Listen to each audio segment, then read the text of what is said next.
Hello, everybody. Scott Golden here with the Golden Opportunities Coaching YouTube channel. Welcome to those of you who are new. Welcome back to those of you who are seasoned veterans. And what we do around here, I give daily audios on a variety of topics that deal with social and emotional issues. And so we try to update this multiple times a day. We're behind by some metrics today, so you're probably gonna see about 8 to 10 audios up today. Hope to get more down to 2 or 3 over the next few days. But like, subscribe, comment if you like the content that's here. If there's something that you would like to hear about, please feel free to comment below. We'll do our best to get that to you as quick as possible. Today we're going to talk about healthy recovery from trauma. How does a person know if they are properly recovering from a traumatic experience? We all have traumatic experiences from time to time, things that kind of shake us at the core. And so there are some things that you can know that you're on the mend if you care about doing these things, or if you're focused on doing these things, or things that can help you mend if you're struggling to recover from trauma. Forcing yourself sometimes, pushing yourself through your emotional state is necessary. So if you're doing these things, then chances are you're toward the path of recovery. And trauma can be very difficult because it does change how your brain responds to outer stimuli. So make sure that if you're dealing with trauma, you work with somebody that specializes in trauma recovery, be it a counselor, minister, coach, somebody that specializes, because oftentimes you don't even realize that you're responding in an abnormal or out of balance sort of way until someone points it out for you. But if you're healing from trauma, here are some ways to know. You care about healthy eating. So when you're traumatized, all you care about is comfort, right? And you might eat less because it's just one less thing to have to worry about, or you might eat more. Your comfort eating, you're going to eat greasy foods or salty foods or fatty foods or sugary foods. You're going to not care what you're eating. When you're recovering about trauma, when you're recovering from trauma, chances are you're going to start to go, hey, I need to treat my body better. And that may mean something as simple as having a smoothie in the morning. That may mean something as simple as skipping on eating the whole package of cookies. But you're going to start to notice more healthy food choices. You're going to start to notice healthy portion sizes and somewhat regular intervals of whatever regular was for you, of eating somewhat regularly. Like, I'm a person who, personally, I am an individual who eats 2 meals a day. I've never been a 3-meal-a-day person, but I snack throughout the day, and that usually makes up what would be the equivalent of a third meal. But I eat when I'm hungry. I don't eat on a schedule. Now, some people, they have to eat on a schedule because they're athletes, or they have to eat on a schedule for medication. Every person's different. But whatever healthy was beforehand to you, and I always qualify healthy as you've been doing it for a year or more without negative body consequences of any sort, that would qualify as healthy. When you return to that rate, that's where you are. Now, exercise, another one. We're lazy when we're depressed, when we've been through trauma, when we've been through hardship. We slow down. We what I call dummy down, and we just do the least amount possible. So when you start to care about moving your body, when you start to care about how you appear physically, when you start to care about what you're wearing, when you start to care about physically moving, doing exercise, even if exercise is an extra walk with your puppy, even if exercise is doing some jumping jacks, push-ups, sit-ups, basic stuff. It doesn't have to be going to the gym, but when you start to care about creating motion in your body, that's when you know you're beginning to heal, because now you're starting to think, I've got to keep moving. And when your body keeps moving, your mind keeps moving, because motion is created by emotion, and emotion is created by motion. These two things are symbiotic, which means they feed off each other. When you are not physically moving about on a regular basis, regular multiple times a day. Regular does not mean I'm going to go for a walk for 30 minutes and then I'm going to sit on my butt and eat Cheetos all day. Regular means throughout the day creating motion. Then you can also easily or more easily change your emotional state. Let me just go back to and think about when we talked about healthy eating. I needed to throw in there healthy hydration levels. Most of the time, obviously, a person who is healthy, they stay well hydrated. Well hydrated can mean different things to different people, but you tend to avoid the sugary stuff, sodas and drinks like that, unless that's uh, considered a treat for you, whatever it is, and you're worried about water hydration. This matters too. You get on a sleep schedule that works for you. Now, I'm going to say something non conventional here. Different people have different sleep schedules that work for them. It is not, although National Institutes of Health and other health organizations claim 6 to 8 hours of sleep, preferably 8, works for most people. I know plenty of people that get by with less because their body is wired differently, their brain chemistry is different, their neuronic pathways in the brain are different. And I know some business people who get by and have for decades on 5 hours of sleep a day, and they do it broken up. Or people that work third shift and they sleep, right before they go into work. They do the majority of their sleeping second shift. Or people who have deadlines to meet and they will work for 20 hours straight and then sleep for 4 and then work for 18. And what I'm saying to you is whatever your healthy sleep pattern is, engage in it, but commit to your pattern. So if you are a person that sleeps 5 out of every 24 hours, carve out time for 5 out of every 24 hours. If you are a person that does sleep an 8-hour schedule and goes to bed at the same time just about every night, or that's how you feel best, make time to do that and keep a schedule to that.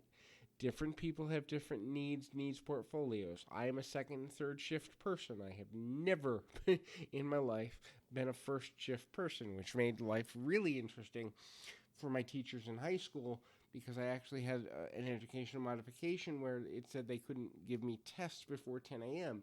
If I had classes where there were tests before 10 a.m., teachers knew to give me a test during a free period or something else that was later in the day because my brain didn't work properly before 10 a.m. Different people work different ways. So if you know that you work a different way, create family atmospheres, create work atmospheres where it works towards how you sleep best. And if you haven't done this and you're trying to force yourself to be, for example, a first shift person and it doesn't work with your body, there's actual proof that says you can create sickness, long-term sickness in your body by going against its natural biorhythm. Things like fibromyalgia, rheumatism. There's even some talk with some cancer specialists now researching that you can actually create unhealthy bodily function and reaction through not working a sleep schedule that works for you. So just being mindful of your sleep schedule is a sign that you're recovering from trauma. Goals, having them, setting them, and achieving them. So, having them. Hey, I want to do this. Achieving them. Or setting them. Hey, I'm going to do this by X amount of time. Achieving them. Hey, I did that.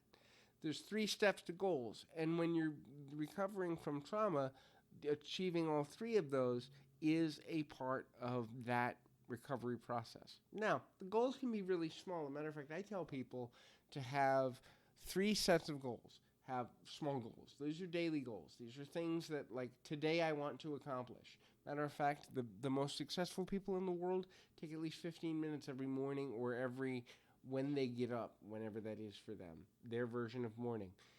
The first 15 minutes after they feel fully awake is spent setting their daily goals. And then it's moderate goals. These are goals that'll take anywhere from a week to a couple of months. Then there's long-range goals. These are goals for 6 months out or longer. Have these and assess them. The daily goals, obviously, you do every day. The mid-range goals, assess those about every 2 or 3 months. The long-range goals, assess those about every 3 to 4 months.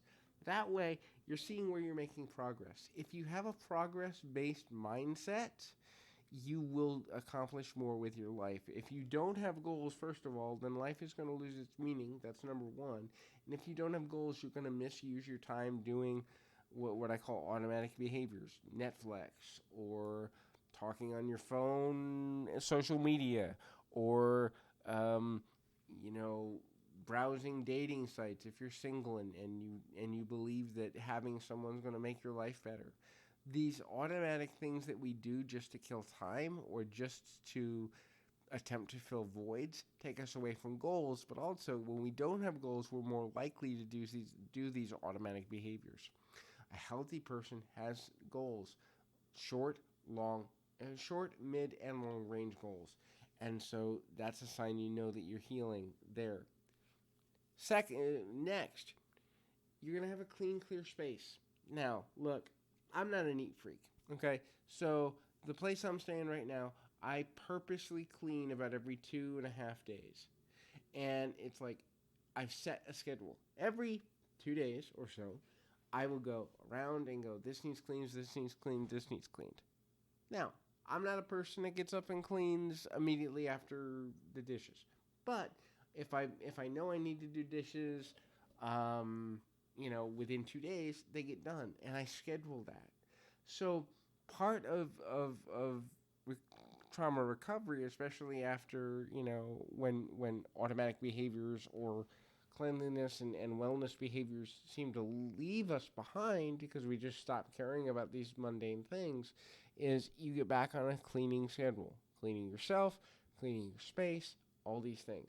Doesn't mean it has to be every day. Some people say it does. I'm not one of those people. It's on a schedule that you maintain and you keep and you're committed to. Whatever that is, and it looks comfortable and people are comfortable in your home, then or your home space, that's what you need to commit to. And when you're in a healthy space, you'll be able to do that. Finding beauty in small things. Look, there are things that are kind of ugly in the world right now. We talk about sickness, we talk about poverty, we talk about drug use, we talk about exploitation of children and women and minorities, and we talk about social injustice and racism, and we could go on all day about the things that are ugly in our world. But when you're healing from trauma, one of the things you'll begin to notice is things will start to be beautiful again. You can look at a sunset and say, wow, that's pretty cool. Or you can look at rain on a sidewalk and go, hey, each raindrop's different. Or you can find inspiration from music or poetry where you used to, or new places that you hadn't looked before. But when you begin to see the world as beautiful rather than ugly and overwhelming, you know that your brain's beginning to heal from trauma. Also, that comes with that is you're less self-critical than you used to be. Immediately after trauma, the brain goes into self-protection mode. And part of self-protection mode is, what can I do differently? What could I do differently? What should I have done differently? What could I have done differently? And the focus becomes on reaction and action taking. What actions could I have taken? What actions can I take? What actions should I have taken? When you begin to desire to learn stuff, and also when you begin to be kinder to your strong points. Hey, I may not have known this, but at least I know how to do this, this, and this. When you can start to see yourself in a stronger light and you're desiring to learn new things, partially for your own protection, but partially for your own enjoyment, then you are actually beginning to fully heal. So those are the signs of someone who's healing from trauma. If you have been through a traumatic experience, and I will say this, there are a group of people and the psychological community and the psychological profession at large, there aren't enough people that radically accept that there are some people who will never heal from trauma. If you're dealing with somebody who is years into their traumatic experience, and I know this because I lived with two parents who didn't heal from their own trauma, and it caused them to be abusive because they never healed from their trauma. That's why I'm such an advocate for the group in society who doesn't heal, and how we treat them and how we act with them and how we react to them differently and how important that is. So if you're dealing with recovery from a traumatic experience, or you're dealing with a loved one who can't recover, please feel free to reach out.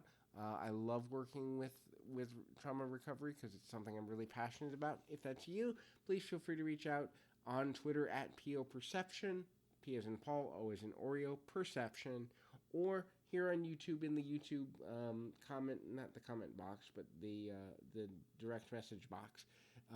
Get back to you within 1 to 2 days. love to set something up with you. We're still doing our social reconnection special, $50 for an initial session.